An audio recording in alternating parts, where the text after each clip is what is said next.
दोस्तों स्टडी 91 के YouTube channel में आप सभी का बहुत बहुत स्वागत है। दोस्तों आज आप सभी के समक्ष मैं लेकर हाजिर हूँ हिंदी की क्लास। और हिंदी में दोस्तों आज फिर से एक नए चैप्टर पे हम लोग चर्चा करने वाले हैं, जिसमें आज हम पढ़ेंगे शब्द और उसके भेद के बारे में। जी हाँ दोस्तों, शब्द और उसके भेद से संबंधित बहुत सारे सवाल आपकी परीक्षा में पूछे जाते हैं। तो चलिए देखते हैं कि कौन कौन से सवाल आपकी परीक्षा में आते हैं।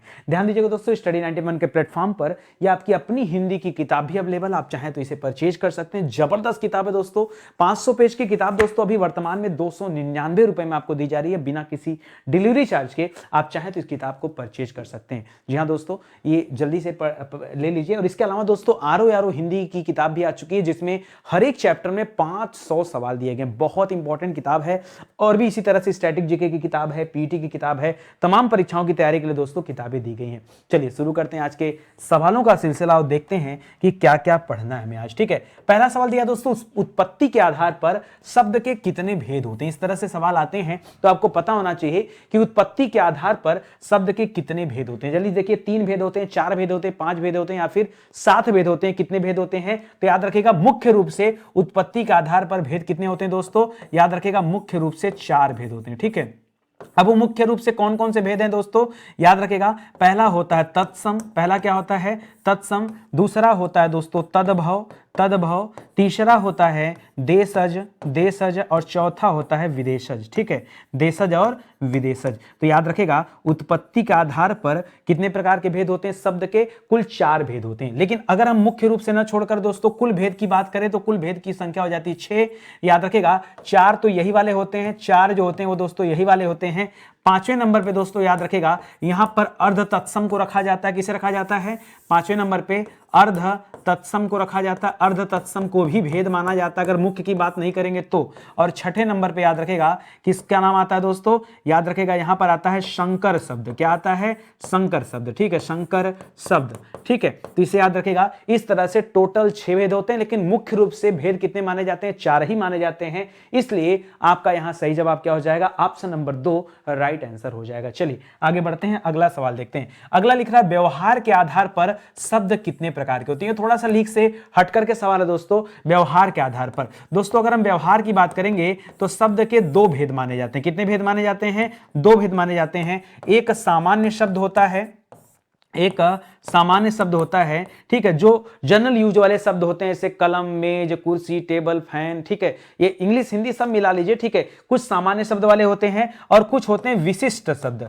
जो विषय विशेषज्ञ से संबंधित होते हैं, विशिष्ट शब्द। ठीक है, जैसे कोई शब्द हमने क्या ले लिया, किसी विषय का ले लिया या कानून का कोई शब्द ले लिया, तो दोस्तों किसी विषय विशेषज्ञ की वजह से ये विशिष्ट शब्द भी होते हैं। तो दोस्तों व्यवहार के आधार पर मुख्यतः शब्द कितने माने जाते हैं, 2 प्रकार के शब्द होते हैं। अगर हम बात करें व्यवहार की, पीछे हमने पढ़ा दोस्तों उत्पत्ति के आधार पर।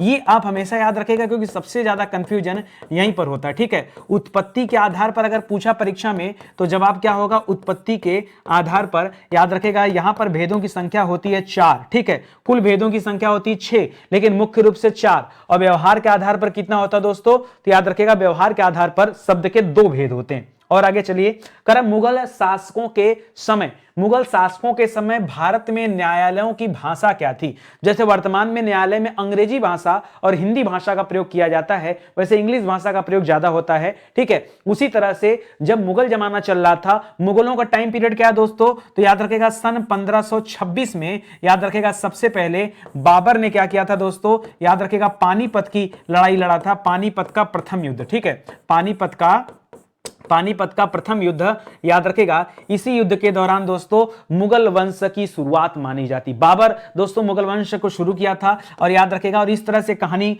चला आता है दोस्तों कहां तक, याद रखेगा औरंगजेब तक। ठीक है, और औरंगजेब के बाद दोस्तों जो समय है, ठीक है, याद रखेगा औरंगजेब कब आया, सन 1707 तक दोस्तों चलेगी कहानी। ठीक है, इसे याद रखेगा। और इसके बाद उत्तरवर्ती मुगल शासक आ जाएंगे दोस्तों। इस पूरे मुगल पीरियड में जो न्यायालय थे उसमें भाषा क्या थी, तो याद रखेगा उर्दू नहीं चलता था, अरबी फारसी भाषा का प्रयोग होता था। संस्कृत हिंदी का तो कोई सवाल ही नहीं बनता है। ऑप्शन नंबर 4 दोस्तों यहां पर क्या हो जाएगा, आपका सही जवाब हो जाएगा। आइए आगे बढ़ते हैं, अगला सवाल देखिए। अगला लिख रहा उत्पत्ति के आधार पर, अभी थोड़ी देर पहले दोस्तों हमने चर्चा किया उत्पत्ति के आधार पर कुल भेद कितने होते हैं दोस्तों, तो कुल भेद की संख्या 6 है, लेकिन मुख्य रूप से भेद कितने माने जाते हैं, मुख्य रूप से भेद माने जाते हैं 4। ठीक है, और पूछा है दोस्तों कि निम्नलिखित में से कौन सा भेद गलत है। आपको बताना कौन सा गलत है, तो तत्सम होता है तद्भव तद्भव भी होता है, यौगिक दोस्तों भेद नहीं होता। याद रखेगा, यौगिक रचना के आधार पर होता है। किसके आधार पर होता है? जब आप पढ़ेंगे रचना के आधार पर शब्द कितने प्रकार के होते हैं, तब आप पढ़ेंगे रचना के आधार पर शब्द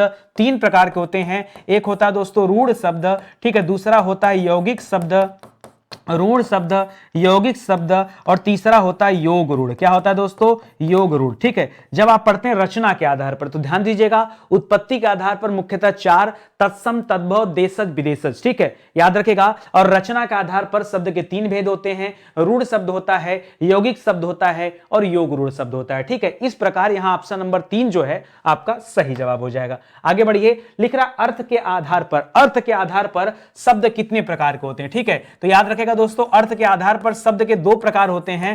पहला होता है सार्थक शब्द और दूसरा होता है निरर्थक शब्द। क्या होता है? अर्थ की बात करेंगे तो सार्थक और निरर्थक शब्द की बात आती है। ठीक है, क्या आता है दोस्तों? निरर्थक होता है, निरर्थक ऐसे लिखा जाएगा, निरर्थक शब्द। ठीक है, सार्थक और निरर्थक शब्द ये 2 प्रकार के शब्द माने जाते हैं। आप तो जान ही रहे होंगे, सार्थक मतलब ऐसा शब्द जिसका कोई सार्थक अर्थ हो, और निरर्थक मतलब बिना अर्थ वाला शब्द। ठीक है, तो इस प्रकार दोस्तों याद रखेगा, अर्थ के आधार पर शब्द के कितने भेद माने जाते हैं? तो 2 भेद माने जाते हैं, सार्थक और निरर्थक। ठीक है, इसे भी याद रखेगा। चलिए आगे बढ़ते हैं, अगला सवाल देखते हैं। अगला लिख रहा है संकर शब्द किसे कहते हैं? किसे कहते हैं दोस्तों संकर शब्द? जिसे आप उत्पत्ति के आधार पर 6 प्रकारों में जोड़ के रखते हैं, तत्सम, तद्भव, देशज, विदेशज, और इसके अलावा क्या? अर्ध तत्सम और संकर। ये 2 वैरायटी और जोड़ के रखते हैं तो 6 हो जाती है। संकर किसे कहा जाता है? लिख रहा है ग्रामीण भाषा का शब्द गलत है, संस्कृत भाषा का शब्द गलत है। संस्कृत भाषा से लिए गए जो शब्द होते हैं उसे तत्सम शब्द कहते हैं।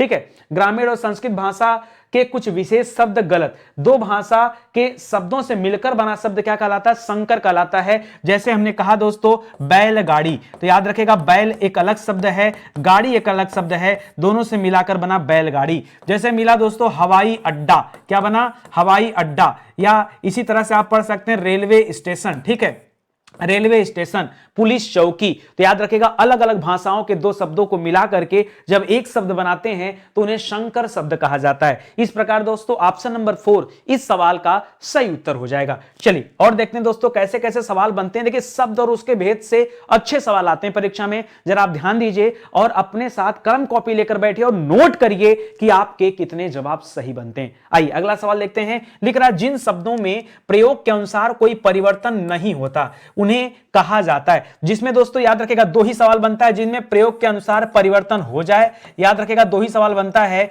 या तो परिवर्तन हो गया या तो परिवर्तन नहीं हुआ। ठीक है, याद रखेगा जिसमें परिवर्तन हो गया उसे कहते हैं विकारी शब्द। क्या कहते हैं दोस्तों? उसे कहते हैं विकारी शब्द। जिसमें परिवर्तन नहीं हुआ उसे कहते हैं अविकारी शब्द। ठीक है, क्या कहते हैं? अविकारी शब्द कहते हैं। एग्जाम्पल की बात करें दोस्तों तो याद रखेगा आपने नाम सुना होगा संज्ञा का नाम सुना होगा, सर्वनाम का नाम सुना होगा, विशेषण का नाम सुना होगा, विशेषण का नाम सुना होगा, क्रिया का नाम सुना होगा। ये सभी क्या होते हैं दोस्तों? इनको विकारी शब्द कहा जाता है। इसी प्रकार दोस्तों आपने सुना होगा क्रिया विशेषण का नाम सुना होगा, सुना है कि नहीं? क्रिया विशेषण क्या होता है दोस्तों? याद रखेगा यह अविकारी शब्दों के अंतर्गत आता है, अविकारी शब्दों के अंतर्गत आता है। याद रखेगा इसी तरह आपने सुना होगा संबंध बोधक शब्द के बारे में, संबंध बोधक जो शब्द किसी के साथ संबंध को दर्शाते हैं, संबंध बोधक। इसी तरह समुच्चय बोधक शब्दों के बारे में पढ़ा होगा, समुच्चय बोधक शब्द। ठीक है, जो समुच्चय का बोध कराते हैं। ठीक है, और उसी तरह विस्मयादि बोधक। ठीक है, विस्मयादि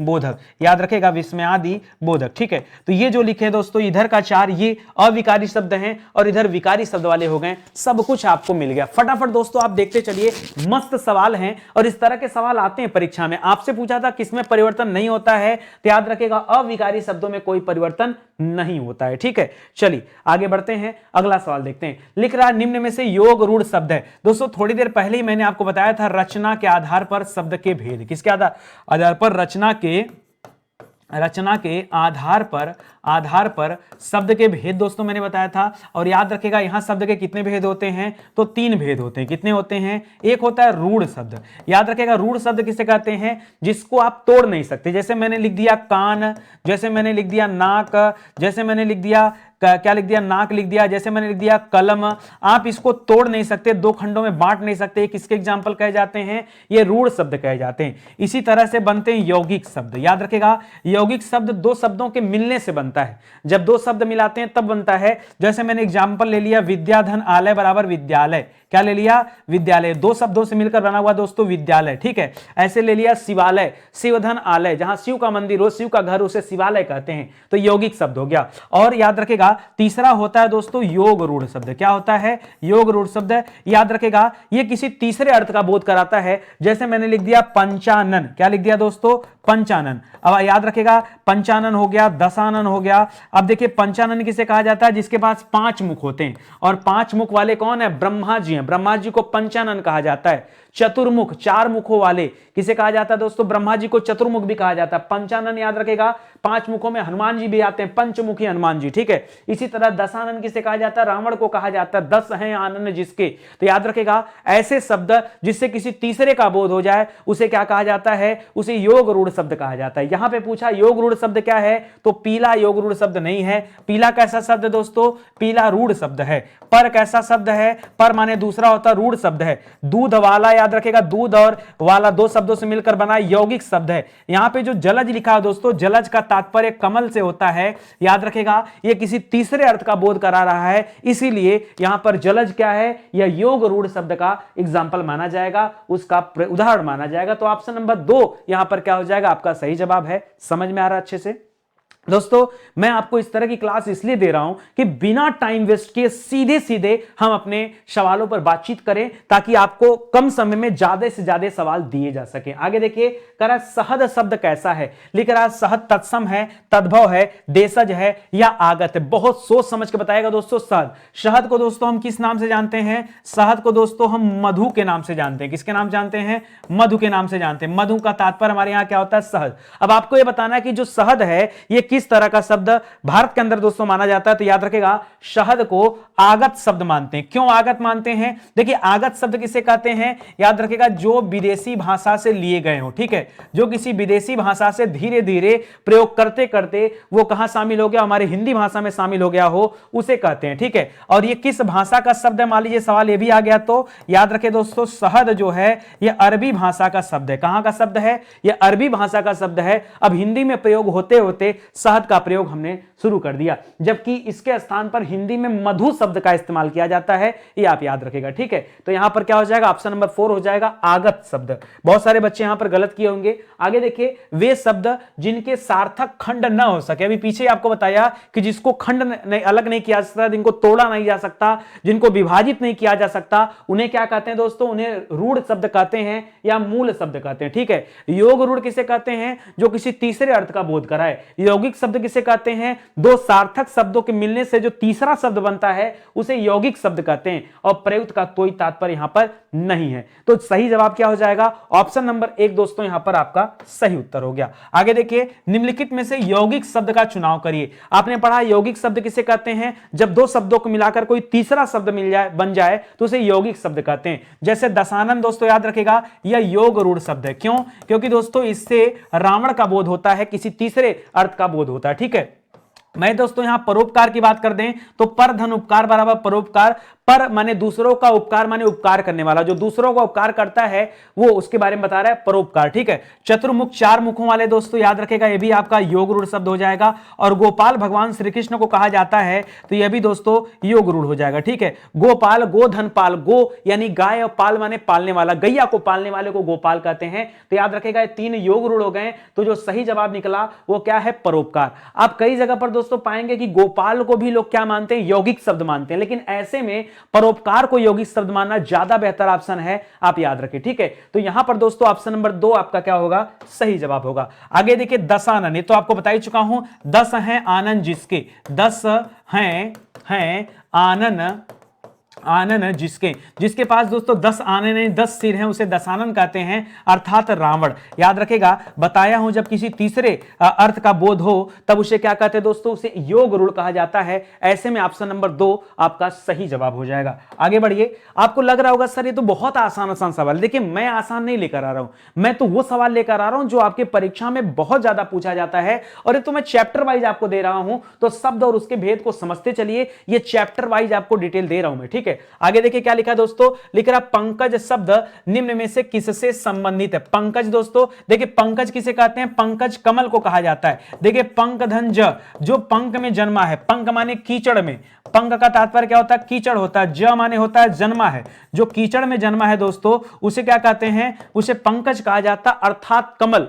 कीचड़ में जन्म कौन लेता, कमल लेता है। तो एक तीसरे अर्थ का बोध करा रहा है, इसलिए दोस्तों यहां पर क्या करेंगे, योग रूढ़ शब्द आपका सही जवाब हो जाएगा। एकदम फर्राटेदार तरीके से पढ़ना भाई, कोई मतलब यहां ये मत सोचिए कि सवाल आ रहा है, सवाल आने के बाद जबान पे उत्तर आ जाना चाहिए, तुरंत उत्तर आना चाहिए। आपके पास 10 सेकंड का भी समय नहीं है, क्योंकि हिंदी विषय में हमें इतना सवाल सही करना है ताकि परीक्षा में आप ज्यादा से ज्यादा समय बचाइए और उस समय का इस्तेमाल आप अपने जीएस के सवालों पर दीजिए, ये आप ध्यान रखेंगे, ठीक है। तो यहां पर ऑप्शन नंबर 3 सही हो जाएगा। लिख रहा है योग रूढ़ शब्द कौन है, ये बताइए। आइए देखते हैं। योद्धा, योद्धा तो दोस्तों आप इसको अलग अलग कर नहीं सकते, इसलिए इसे आप रूढ़ शब्द के अंतर्गत रखिए, ज्यादा सही है। दशानन क्या हो जाएगा, 10 है आनंद जिसके, इसको हम 10 बार पढ़ चुके दोस्तों, योग रूढ़ में आ जाएगा। राक्षस शब्द भी याद रखेगा, रूढ़ में आ जाएगा। सुर शब्द क्या, सुर का तात्पर्य देवता होता है, सुर का तात्पर्य क्या होता है, देवता होता है, ये भी रूढ़ में आ जाएगा। इसलिए दोस्तों योग रूढ़ किसका हो जाएगा उत्तर, ऑप्शन नंबर 2 यहां पर सही जवाब हो जाएगा। योग रूढ़ का याद रखेगा, ये राइट आंसर हो जाएगा, ठीक है। चलिए आगे बढ़ते हैं,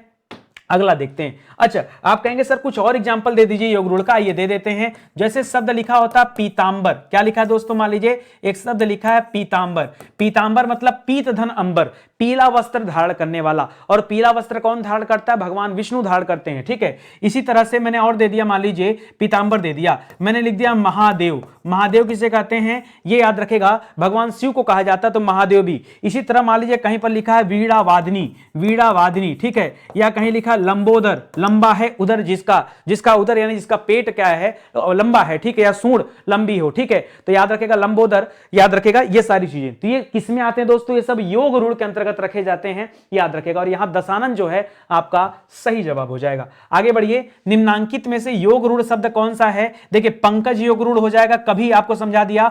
विशाल धन काय, बहुत बड़े को कहा जाता है, और यह यौगिक शब्द के अंतर्गत आता है, क्या है दोस्तों, यह यौगिक शब्द माना जाता है। पुष्प दोस्तों क्या है, याद रखेगा योग रूढ़ शब्द माना जाता है। कुमुदनी को दोस्तों किसके अंतर्गत रखा जाए, जल्दी से बताइए, आप सभी दिमाग में जोड़ डालिए, कुमुदनी को दोस्तों किसके अंतर्गत रखा जाता है, तो कुमुदनी को, कुमुदनी देखिए, हालांकि आप कुमुदनी को दोस्तों यौगिक के रूढ़ के अंदर ही रखिए, ठीक है, कुमुदनी को रूढ़ के अंतर्गत ही रखिए। कहीं कहीं पर दोस्तों यौगिक भी माना जा सकता है इसे, क्यों, जब आप विच्छेद करेंगे तब आपको यौगिक भी नजर आ सकता है, तो थोड़ा सा इस पे स्टार लगाइएगा, बाकी उत्तर तो दोस्तों पंकज ही होगा। आगे देखिए, ध्यान दीजिए, स्टडी 91 के प्लेटफॉर्म से ऑनलाइन कोर्स भी चल रहे हैं, और हिंदी ही नहीं, हिंदी ही नहीं, आप किसी भी विषय का आप फाउंडेशन कोर्स चाहते हैं तो उसके लिए दोस्तों आप संपर्क करिए। बहुत जल्द स्टडी 91 जो है बहुत सारे फाउंडेशन कोर्स स्टार्ट कर रहा है, अलग अलग विषय का इंडिविजुअल बैच, जिसमें आप और अच्छी तैयारी कर पाएंगे, ठीक है। तो ये हमारे हेल्पलाइन नंबर है, इनसे आप संपर्क कर सकते हैं। आगे देखिए, निम्नलिखित शब्दों में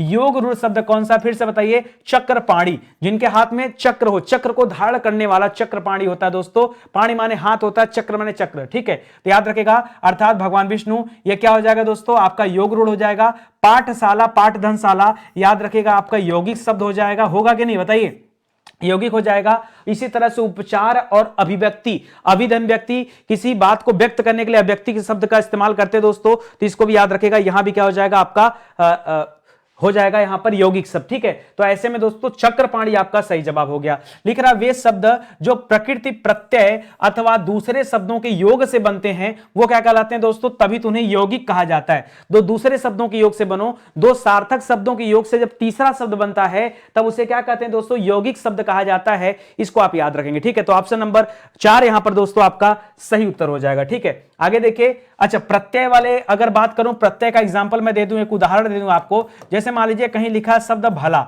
भला में आपने आई प्रत्यय जोड़ दिया, आई प्रत्यय जोड़ दिया तो एक नया शब्द बन गया भलाई। क्या बन गया दोस्तों? भलाई। इसी तरह से मोटा शब्द दिया कहीं पे, ठीक है, मोटा, मोटा। अब मोटा में आपा नहीं जोड़ा, मोटा में खाली पा शब्द जुड़ जाएगा तो क्या बन जाएगा? मोटापा। ये ठीक उसी तरह से है, जैसे आपने बूढ़ा में पा शब्द जोड़ दिया, बूढ़ा में पा जोड़ दिया तो क्या बन गया दोस्तों? बुढ़ापा बन गया। क्या बन गया? बुढ़ापा। ठीक है, तो इस तरह से आप देख पा रहे होंगे कि ये प्रत्यय जो होते हैं शब्द के अंत में लगते हैं और इनको जोड़ने से भी नए शब्दों का निर्माण हो सकता है, तो इसे भी आप याद रखिएगा। ठीक है, चलिए आगे बढ़िए। अगला सवाल देखिए, लिख रहा निम्नलिखित शब्द युग्मों में असंगत युग्म है, कौन सा गलत है बताइए। गोबर, ये तद्भव शब्द है, बिल्कुल सही है, क्योंकि गोबर का तत्सम क्या होता है दोस्तों? गोमय होता है। क्या होता है? याद रखेगा, गोबर का तत्सम क्या होता है? गोमय होता है, गोमय। ठीक है, गोमय होता है, और ये जो गोमय शब्द है ये आपका तत्सम है। उसी तरह से नाक दे रहा दोस्तों, रूढ़ शब्द, बिल्कुल सही है। नाक, इसको आप विभाजित नहीं कर सकते, तोड़ नहीं सकते। कमल नयन, ये यौगिक शब्द है। अच्छा, और मधुमास योग रूढ़ शब्द है। दोस्तों मैं बात करूं अगर कमल नयन की, तो कमल नयन किसे कहा जाता है? कमल नयन भगवान विष्णु को कहा जाता है। और जब कमल नयन विष्णु को कहा जाता है तो यहां पर योग रूढ़ होना चाहिए, यहां पर यौगिक का नहीं होना चाहिए। अर्थात ऑप्शन नंबर 3 दोस्तों जो दिया है ये आपका असंगत दिया है। मधुमास दोस्तों याद रखेगा, मधुमास से मलमास को कहा जाता है, और याद रखेगा योग रूढ़ के अंतर्गत आता है। सही है, ये ऑप्शन नंबर 3 आपका गलत हो जाएगा, क्योंकि पूछा है कि क्या असंगत है। लग रहा है धीरे धीरे कठिन सवाल आ रहे हैं, तो चीजों को समझते चलिए। अब और कठिन कठिन सवाल आएंगे, और ऐसे सवाल मिलेंगे जहां आप सबसे ज्यादा कंफ्यूज भी होंगे। देखिए सूची को आइए मिलान करते हैं 1 को 2 से। संकल्प, सूरज, काका और मोटर। देखिए काका जो शब्द है हमारे देसी शब्द माना जाता है, मोटर दोस्तों विदेशी शब्द है, अपने देश का तो है नहीं। सूरज दोस्तों तद्भव शब्द है, और संकल्प क्या हो जाएगा? तत्सम शब्द है। तो पहले का 3 हो जाएगा, दूसरे का 1, तीसरे का 2 और चौथे का 4, यानी 3 1 2 4। तो आप जल्दी से अपना उत्तर देखिए, ऑप्शन नंबर 3 यहां पर क्या होगा? सही जवाब हो जाएगा। आई बात समझ में?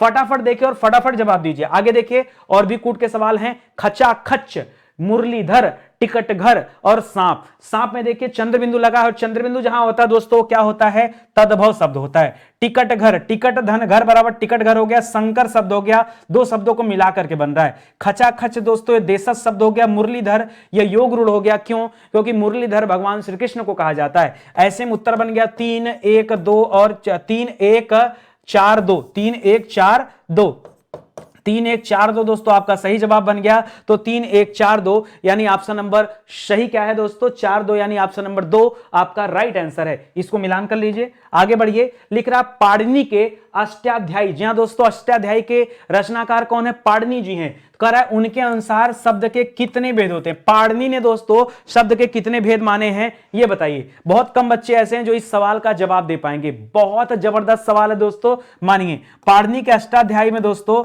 याद रखेगा, अष्टाध्यायी में कितने प्रकार के शब्द बताए गए? 2 प्रकार के शब्द बताए गए, जिसको आपने शायद ही कभी सुना हो। सुबंत सुना है क्या? सुबंत और टिंडत। क्या याद रखेगा? सुबंत पहला है, दूसरा है तिडंत। क्या है? तिडंत। याद रखेगा, ये पाणिनि के अष्टाध्यायी के अनुसार शब्द के कितने भेद माने गए हैं? 2 भेद माने गए हैं। एक सुबंत माना गया है, एक तिडंत माना गया। तो ऐसे में आपका जवाब क्या हो जाएगा? ऑप्शन नंबर 1 हो जाएगा। आप कॉपी कलम ले, देखिए ऐसे आपको लगेगा कि बड़ा आसान सा है। आप कॉपी कलम लेके बैठिए और 30 सवाल में ये बताइए कि कितना आपने सही किया। मैं बताऊंगा आपको 28 से ज्यादा आप नहीं कर पाएंगे। 28, ठीक है, जो बहुत टैलेंटेड होगा 28 तक जाएगा। एक 2 सवाल तो गलत करेगा ही करेगा, तो याद रखेगा 28। और जो कॉमन वाले होंगे वो 25 तक पाएंगे, जो बहुत कमजोर होंगे 22-20 में पाएंगे। तो अगर 20-22 नंबर आप पा रहे हैं तो आप अपने आप को एक्सपर्ट मत आकिए, क्योंकि परीक्षा के लिए आप कमजोर हैं। ये बहुत आसान जो है विषय है, और उसमें भी सबसे आसान चैप्टर है। इसलिए दोस्तों थोड़ा सा ध्यान से आप पढ़ाई करिए। आगे बढ़िए। लिख रहा है रचना के आधार पर। भाई रचना के आधार पर शब्द 3 प्रकार के होते हैं, हम लोगों ने कितने बार पढ़ा? देखिए कौन कौन सा? एक रूढ़ शब्द होता है, एक यौगिक शब्द होता है, और एक योग रूढ़ शब्द होता है। इसलिए दोस्तों मैं बार बार लिख भी दे रहा हूं कि आपको रट जाए। ठीक है, जितने बार लिखूंगा, जितने बार बोलूंगा, उतना आपके दिमाग में गूंजेगा सही उत्तर। तो याद रखेगा यहां पर ऑप्शन नंबर 1 आपका सही जवाब हो जाएगा। आगे बढ़िए, लिख रहा उत्पत्ति के आधार पर मुख्य रूप से कितने भेद होते हैं। तो दोस्तों अगर मुख्य लिखा नहीं है, नहीं लिखा तो आप 6 मान लीजिए, या आप कहने को 4 भी मान सकते हैं। क्यों? क्योंकि मुख्य रूप से दोस्तों आप इसी को मानते हैं ना, तत्सम मानते हैं, तद्भव मान लेते हैं, ठीक है, तद्भव मान लेते हैं, देशज मान लेते हैं और विदेशज ले लेते हैं। ठीक है, तो ऐसे में दोस्तों आप हमेशा मुख्य को ही चला करिए लेके, लेकिन 4 6 दोनों करिए, क्योंकि अगर हम 5वें नंबर पे चाहें तो शंकर को मान लें और फिर अर्ध तत्सम को भी मान लें। किसको मान लें? अर्ध तत्सम को भी मान सकते हैं। ठीक है, अर्ध तत्सम को भी तो मान सकते हैं, कोई दिक्कत तो है नहीं। इस प्रकार दोस्तों यहां पर आप 6 भेद पे टिक करिए, क्योंकि नहीं लिखा है मुख्य। अगर परीक्षा में लाइन में लिख रहा है कि मुख्य, तब आप 4 मारिए। ठीक है, लिख रहा है रूपांतर के आधार पर। किसके आधार पर? रूपांतर के आधार पर शब्द के कितने भेद होते हैं। अब बताइए, उत्पत्ति, रचना और अर्थ तो देख लिया, रूपांतर के आधार पर दोस्तों कितने भेद होते हैं।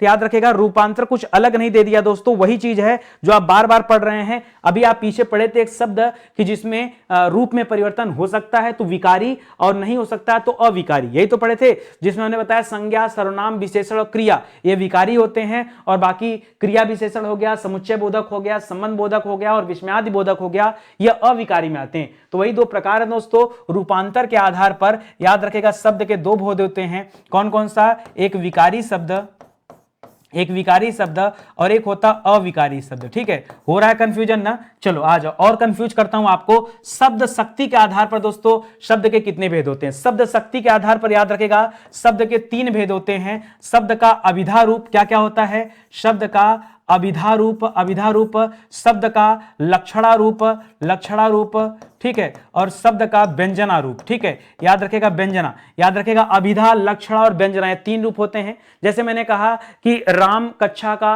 शंकराचार्य, ठीक है, या राम कक्षा का अच्छा लड़का है, तो अभिधा रूप हो गया। मैंने कहा राम कक्षा का शंकराचार्य, लक्षणा रूप हो गया। ठीक है, और राम, और इसके अलावा दोस्तों व्यंग्यात्मक जब हम बोलते हैं तो व्यंजना रूप हो जाता है। व्यंग्यात्मक मतलब जब किसी के ऊपर व्यंग करते हैं कि मोहन कक्षा का गोबर गणेश है। ठीक है, कक्षा में गोबर गणेश है, तो याद रखिएगा हमने व्यंग किया, इसलिए वहां पर क्या हो गया? व्यंजना रूप हो गया। इस प्रकार दोस्तों शब्द शक्ति के आधार पर शब्द के कितने भेद माने जाते हैं? 3 भेद माने जाते हैं, और वो ये भेद होते हैं। ठीक है, आगे देखिए, रूढ़, यौगिक और योग रूढ़ शब्द का अर्थ बोध किस शब्द शक्ति के आधार पर होता है? करा व्यंजना, लक्षणा और अभिधा और तात्पर्य। तो याद रखेगा दोस्तों, कह रहा है कि जो ये 3 जो वैरायटी आप पढ़ते हैं, ये दोस्तों रचना के आधार पर होता है। बात को समझिएगा, ये रचना के आधार पर होता है, लेकिन कह रहा है कि अर्थबोध के आधार पर ये किसके अंतर्गत रखे जाते हैं? तो ये हमेशा दोस्तों अभिधा में रखे जाते हैं, क्योंकि लक्षणा में विशिष्ट शब्दों का प्रयोग किया जाता है। जैसे आपने कहा राम कक्षा का अच्छा लड़का है, और हमने अच्छा के जगह पे शंकराचार्य कर दिया, मतलब बहुत तेज तर्राक। ठीक है,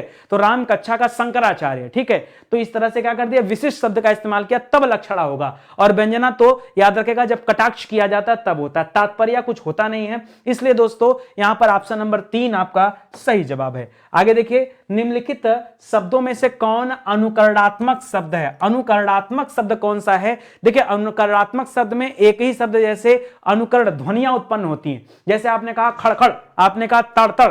ठीक है, तो याद रखेगा उसी तरह से यहां पर लिखा है खड़खड़, याद रखेगा ये अनुकरणात्मक शब्द कहे जाते हैं। ठीक है, तो यहां पर डी वाला उत्तर हो जाएगा। लिख रहा है निम्नलिखित में से विकारी शब्द कौन सा है? बताइए जल्दी से। विकारी शब्द, विकारी शब्द का मतलब क्या होता है? जहां रूप में परिवर्तन हो जाए, जहां रूप में परिवर्तन हो उसे ही क्या कहते हैं दोस्तों? उसे विकारी शब्द कहा जाता है। और आपने पढ़ा कि संज्ञा, सर्वनाम ये सब किस में आते हैं दोस्तों? ये विकारी में आते हैं। तो आप पढ़िए, देखिए यहां पर लड़का जो है, लड़का कैसा शब्द है? याद रखेगा ये संज्ञा है, और संज्ञा दोस्तों विकारी के अंतर्गत आ जाता है। ठीक है, और आज इधर परंतु ये अविकारी शब्द के अंतर्गत आते हैं। ठीक है, चलिए आगे देखते हैं। लिख रहा खंडहर का तत्सम शब्द है। खंडहर का तत्सम क्या होगा दोस्तों? तो खंडहर का तत्सम होता है खंडगृह। क्या होता है? खंडहर का तत्सम होता है खंडगृह। याद रखेगा खंडहर नहीं, खंडघर नहीं, खंडहर नहीं। ठीक है, याद रखेगा क्या हो जाएगा दोस्तों? यहां खंडगृह हो जाएगा। इसी तरह से दीठी का तत्सम क्या होता है? दीठी, दीठी का तत्सम होता है दोस्तों, याद रखेगा दृष्टि। क्या होता है? दृष्टि। बहुत सारे बच्चे दिष्टि करते हैं, दृष्टि नहीं दोस्तों, दृष्टि याद रखेगा, दृष्टि होता है। याद रखेगा दृष्टि का तद्भव रूप क्या होता है? दीठी होता है। दृष्टि का तद्भव रूप क्या होता है दोस्तों? दीठी होता है। तो इसे भी आप याद रखेगा। ऑप्शन नंबर 4 यहां पर सही जवाब हो जाएगा। तो बहुत कम समय में दोस्तों हम लोगों ने ये सवाल पूरे कंप्लीट किए। इसी तरह से आगे और भी नए नए चैप्टर को मैं लेकर हाजिर हूंगा। रोज हम लोग एक नए चैप्टर के साथ ही आते हैं, घबराने की कोई बात नहीं है। तो चलिए आज का सेशन ही समाप्त होता है। इसको जरूर याद रखेगा, ये हमारे हैंड रिटन नोट्स हैं दोस्तों, जो YouTube पर क्लास आपको पूरी तरह से पढ़ा दी गई है। ये उन्हीं क्लास का क्या है, कक्षा नोट्स बनाया गया है, जिसे आप ले सकते हैं। और अगर आप ये वाली किताबें परचेज करते हैं तो ये तो सीधा आपके घर जाएगी। विश्वास कीजिए, जबरदस्त किताब है। ऑर्डर करेंगे तो अगले 3-4 दिनों में किताब आपके घर पहुंच जाएगी। मिलते हैं दोस्तों अगले लेक्चर में, तब तक के लिए धन्यवाद। जय हिंद, जय Bharat. Thank you so much.